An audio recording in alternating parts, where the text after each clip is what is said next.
여러분 한번 생각해 보시기 바랍니다. 여러분의 삶 가운데 회의감을 내가 느낀 적이 있는가에 대해서 한번 생각해 보시기 바랍니다.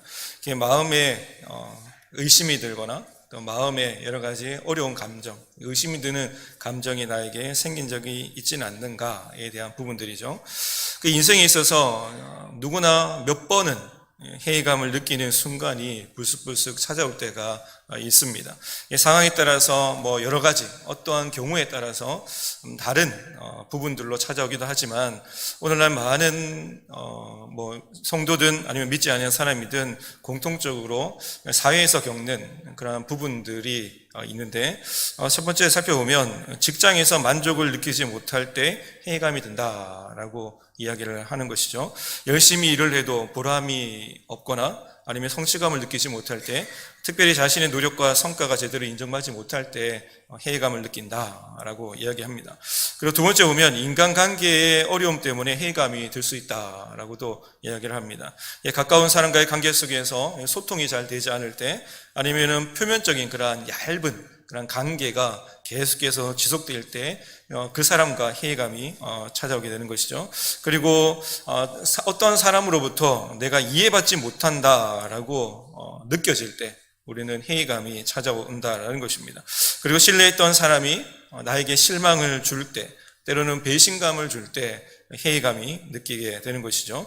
세 번째는 삶의 목적과 방향에 대한 상실감과 미래에 대한 불확실성에 대해서 고민할 때 회의감이 찾아온다라는 것입니다.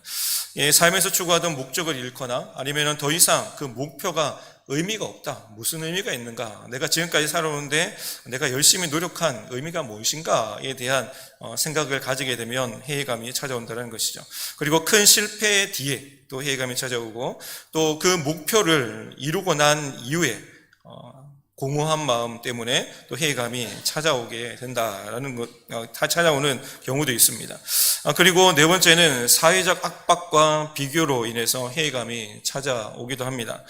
사회가 요구하는 성공 기준에 내가 부합하지 못하거나 아니면은 내가 그 기준에 미치지 못할 때, 또 요즘에는 SNS를 통해서 유튜브나 아니면 여러 가지 기사나 방송을 통해서 저 사람은 성공하는 삶을 살아가는데, 저 사람은 행복한 모습으로 계속해서 사진을 찍고 행복한 일상을 보여주고 있는데 나는 무엇하고 있나?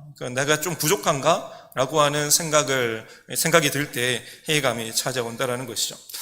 신앙생활에도 우리는 회의감을 만날 때가 있습니다. 기도에 대해서 응답이 없거나, 그리고 그 응답에 관해서 아무런 하나님의 그 응답에 대한 제스처가 우리에게 다가오지 않을 때, 생각 들지 않을 때 회의감이 찾아오기도 하죠.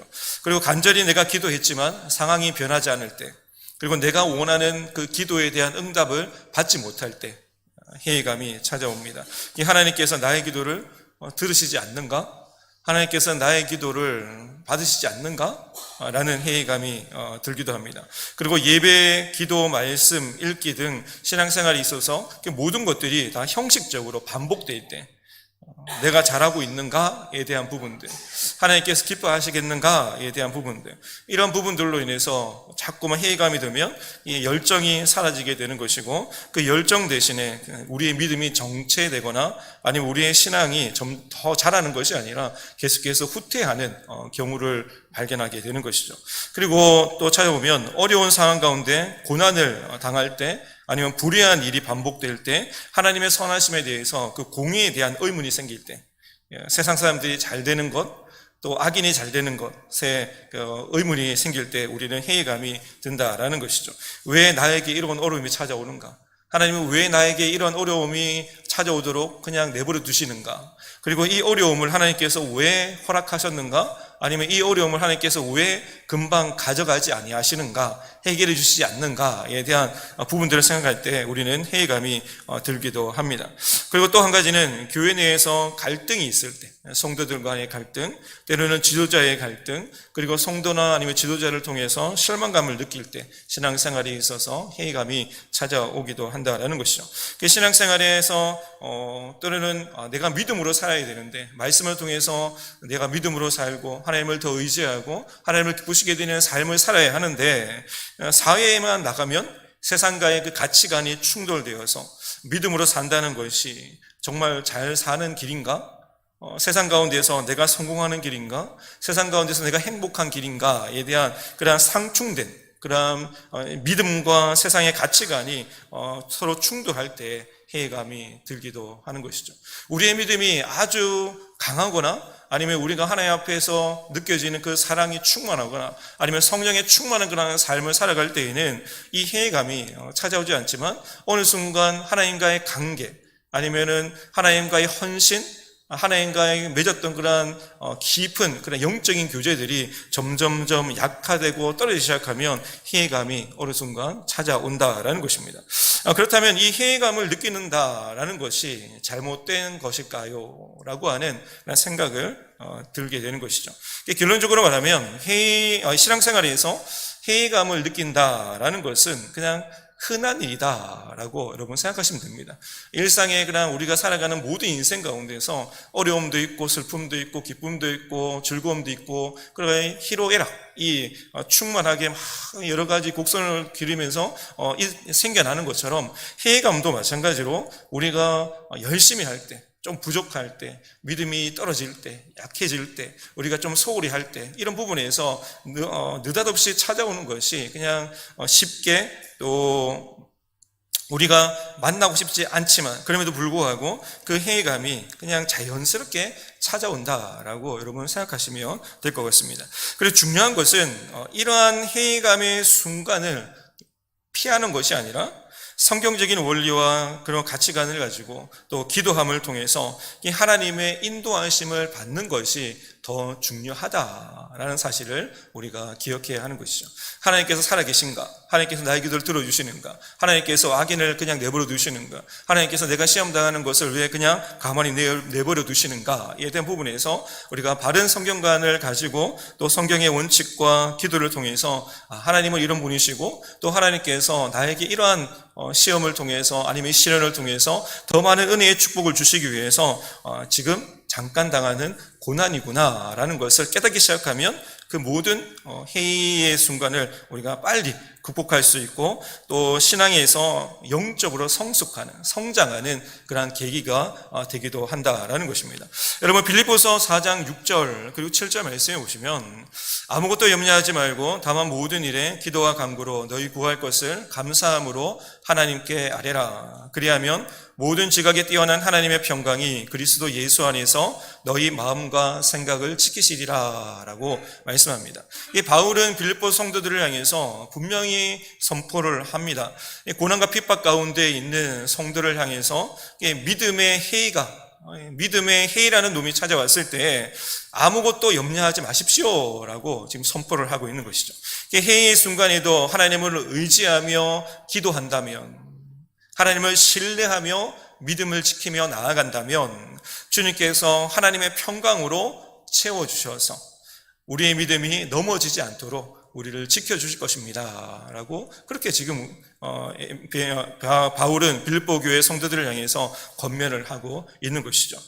그렇습니다. 우리가 어떠한 상황이 있든지 어떠한 마음이 들든지 그것은 결코 별로 중요한 것이 아니라 내가 그 상황을 딱 맞닥뜨렸을 때 나는 하나님을 의지하는가? 하나님 앞에 기도하는가? 또 하나님께 주시는 그런 평강을 내가 사모하는가? 내가 주님 안에 있는가에 대한 이 부분이 더 중요하다라는 것이죠.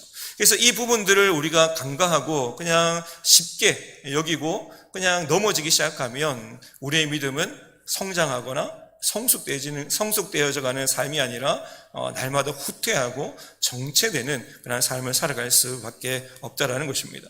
사랑하는 여러분, 어떤 순간에도 주님 안에서 평강에 하나님께 여러분 기도하시고 또 주님 안에서 하나님을 의지하며 나아가는 우리 성도님들이 다 되시기 바랍니다. 그렇다면 인생이란 무엇일까요? 인생이란 무엇일까? 성경은 인생을 가리켜서 이렇게 정의를 합니다. 한번 따라합시다. 하나님과의 관계 속에서 이루어지는 삶의 여정. 여러분, 인생이라는 것은 하나님과의 관계 속에서 이루어지는 삶의 여정이다라고 여러분 생각을 하시면 됩니다. 전도서 12장 13절 말씀 보시면 하나님을 경외하고 그의 명령들을 지킬지어다 이것이 모든 사람의 본분이니라 라고 말씀하고 있습니다. 그리고 야고보서 4장 14절 말씀에도 내 일을 너희가 알지 못하는도다 너희 생명이 무엇이냐 너희는 잠깐 보이다가 없어지는 안개니라 라고 말씀합니다. 사랑하는 여러분, 분명한 것은 우리의 인생이 짧은 순간 잠깐 보이다가 없어지는 더덥고 허무한 안개와 같은 그러한 짧은 인생이라 할지라도 하나님이 주신 인생은 나의 인생이 아니라 하나님이 주신 인생은 하나님께서 허락하신 그 인생은 축복이며 그리고 그분의 영광을 드러내기 위한 목적이 있다라는 것을 우리가 잊지 말아야 하는 것이죠. 여러분, 하나님께서 나에게 허락하신 인생이 여러분 축복임을 여러분 믿으시기 바랍니다. 여러분, 저주가 아니라 축복이에요. 내가 어려움이 찾아왔을 때 나는 저주받았는가? 하나님께서 나를 버리셨는가? 이것이 아니라 하나님께서 우리에게 인생을 허락하신 그 이유, 생명을 허락하신 그 이유는 우리를 축복하시고 우리를 통해서 하나님의 목적을 이루시기를 바라신다라는 것이죠. 그래서 그렇다면 우리가 인간이 동물보다 좀 특별한 이유 그리고 목적이 무엇인가에 대해서 좀 살펴보기를 바라는데, 성경은 우리에게 인간이 단순한 존재가 아니라 하나님의 형상으로 특별하게 창조된 존재다라고 이야기를 합니다. 창세기 1장 26절 말씀 보시면 하나님이 이르시되 우리의 형상을 따라 우리의 모양대로 우리가 사람을 만들고라고 말씀합니다.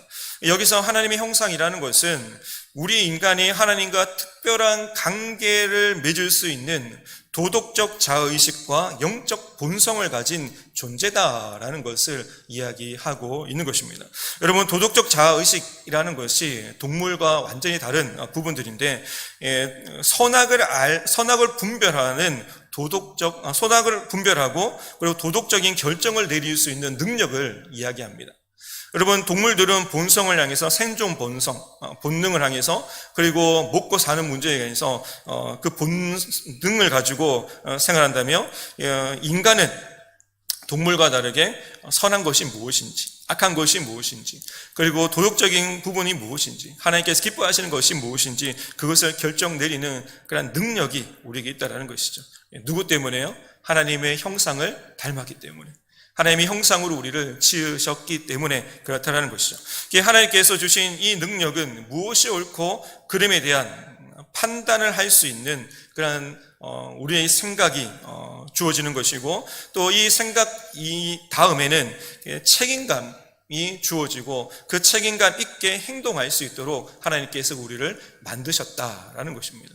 그래서 하나님께서 우리를 하나님의 형상으로 만드셨다라는 것이 그냥 단순하게 먹고 잘 살아라 라고 이야기하는 것이 아니라 선악을 분별해라, 하나님께서 기뻐하시는 일들이 무엇인지, 하나님께서 원하시는 일들이 무엇인지, 그리고 그것을 잘 분별하여서 네가 책임감 있게 행동하는 그런 하나님의 백성의 삶을 살아라 라는 것을 의미한다라는 것입니다. 그래서 창세기 2장 16절 17절 말씀을 보시면 하나님께서 아담에게 이렇게 말씀을 하십니다. 동산 각종 나무의 열매는 내가 임의대로 먹되 선악을 알게 하는 나무의 열매는 먹지 말라. 내가 먹는 날에는 반드시 죽으리라 라고 명령을 하셨죠.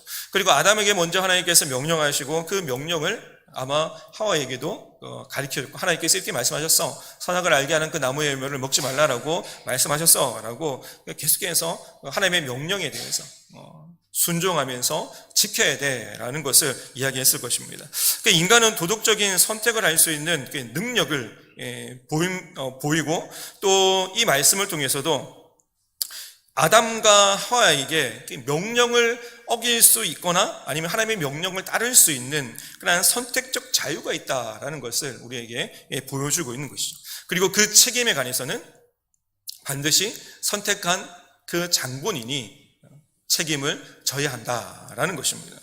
그리고 로마서 2장 14절 15절 말씀해 보시면 율법 없는 이방인이 본성으로 율법의 일을 행할 때에는 이 사람은 율법이 없어도 자기에게 율법이 되나니 이런 이들은 그 양심이 증거가 되어 그 생각들이 서로 혹은 고발하며 혹은 변명하여 그 마음에 새긴 율법의 행위를 나타내느니라 라고 말씀합니다. 즉 인간의 본성적으로 도덕적인 자의식을 가지고 있다라는 것을 이야기하고 있는 것이죠. 하나님의 그 형상으로 창조되었기 때문에 기본적으로 이 도덕적인 그 본성이 탑재되어 있다라는 것입니다. 그래서 그들은 하나님을 알지 못하지만 그들이 이 도덕적인 그러한 자의식 때문에 옳고 그름을 판단하고 그 옳고 그름의 판단함을 통해서 행동하는 그러한 자유가 있고 책임져야 될 그러한 의무가 있다라는 것입니다. 그런데 이러한 모든 판단 기준을 하고 난 이후에 하나님을 알지 못하는 사람들은 그 양심이라는 것이 있어요. 양심. 하나님의 형상으로 지음받은 인간이 도덕적 자의식을 경험할 수 있는 것이 한 가지가 있는데 그것이 바로 양심이라는 것이죠. 그 양심이 우리의 행동을 판단하는 역할을 한다라고 말씀합니다. 그래서 이 하나님의 형상을 닮은 하나님의 형상을 닮은 인간이 도덕적인 판단을 하고 또 선택을 할 때 그 양심이 이것은 좀 아닌 것 같은데, 이것은 좋은 방법인 것 같은데, 이것은 악한 방법인 것 같은데 라는 것을 판단한다라는 것이죠.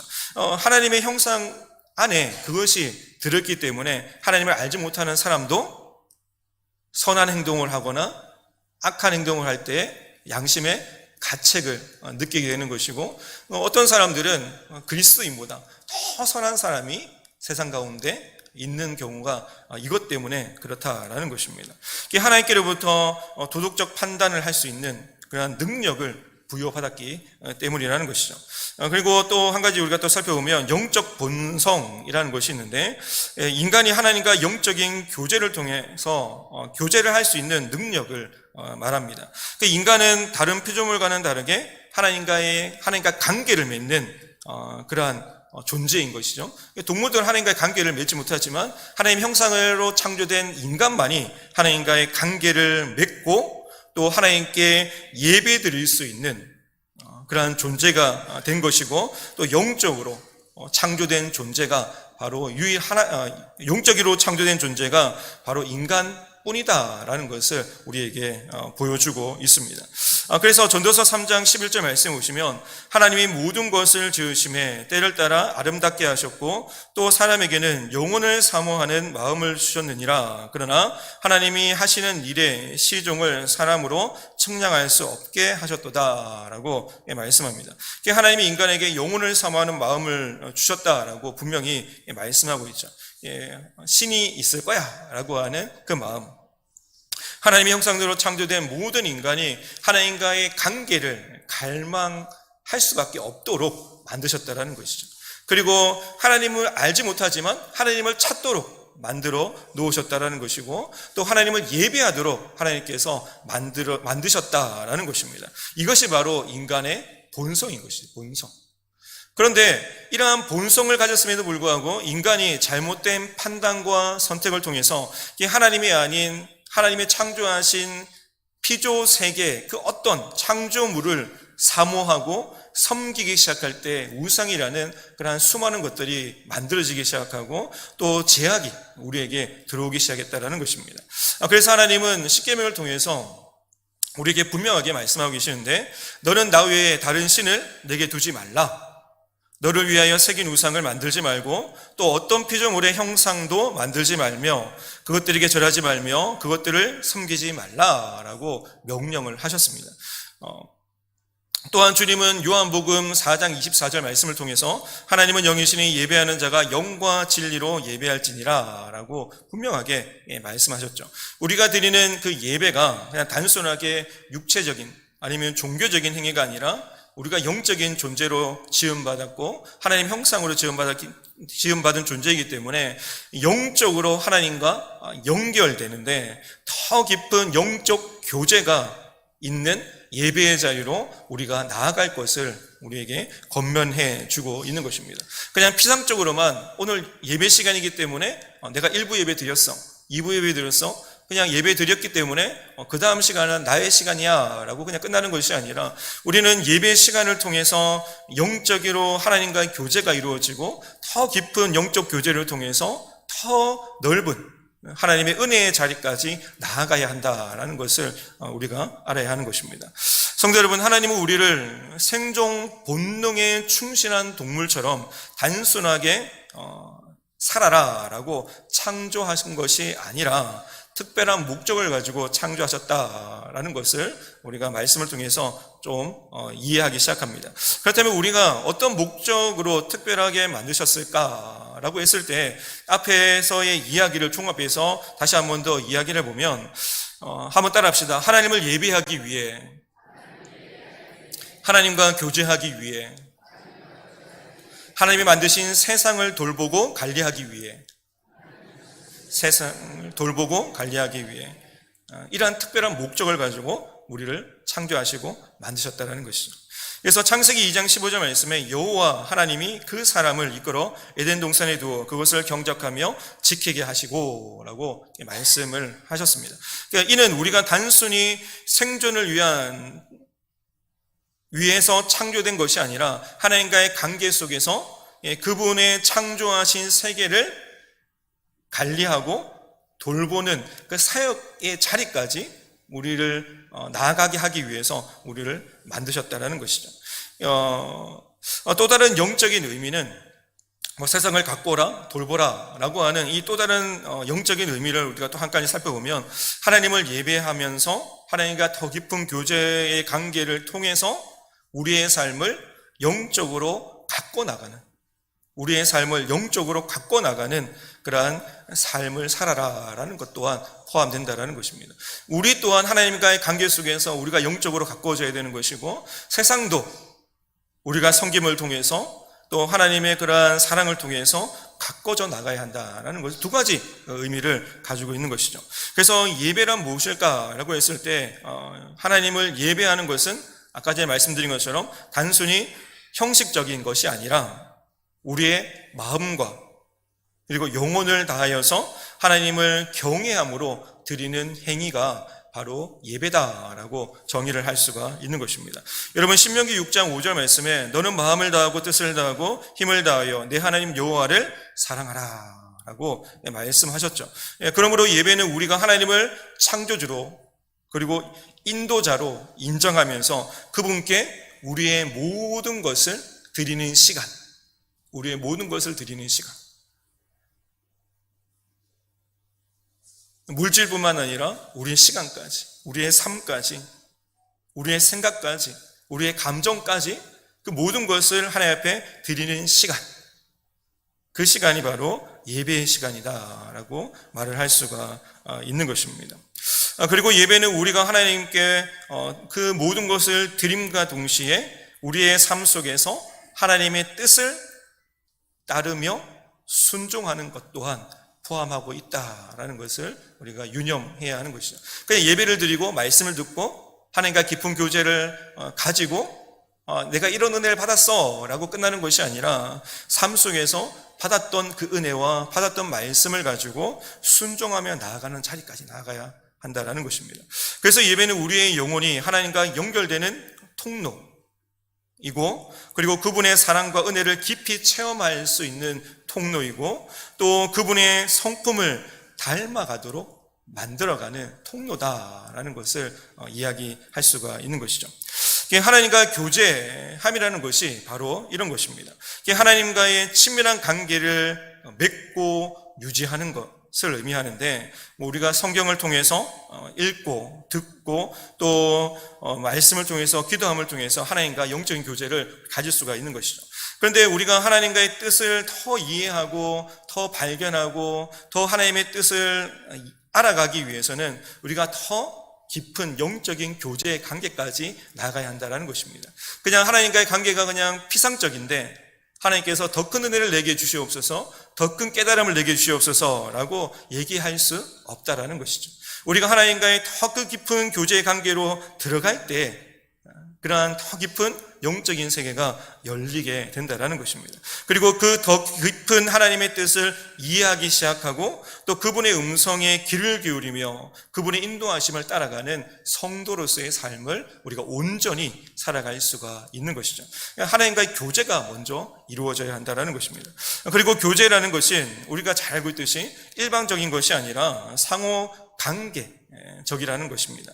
하나님께 우리의 생각을 아뢰고 우리의 감정을 아뢰고 우리의 뜻을 아뢰고 우리가 기도하는 그 모든 것들을 하나님 앞에 아뢰과 동시에 표현했다면 하나님께서는 우리에게 말씀하여 주시고 그 말씀을 들려주시는 그 하나님의 음성에 우리는 귀 기울이는 자세, 겸손한 자세를 가져야 한다는 것이죠.